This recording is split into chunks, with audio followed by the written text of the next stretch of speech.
Hey everyone, in this video I'll show you how to make sure your iPhone is running at its full 120Hz refresh rate, also known as ProMotion, for noticeably smoother scrolling and animations.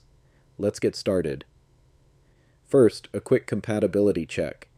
The 120Hz ProMotion display is only available on Pro and Pro Max iPhone models, starting with the iPhone 13 Pro and 13 Pro Max. If you're using a non-Pro iPhone, this feature isn't supported, so you won't see the option. If your iPhone is compatible, here's how to enable it. Open the Settings app. Scroll down and tap Accessibility, then select Motion. At the bottom of the screen, look for Limit Frame Rate. If this option is turned on, your iPhone is locked at 60 Hz.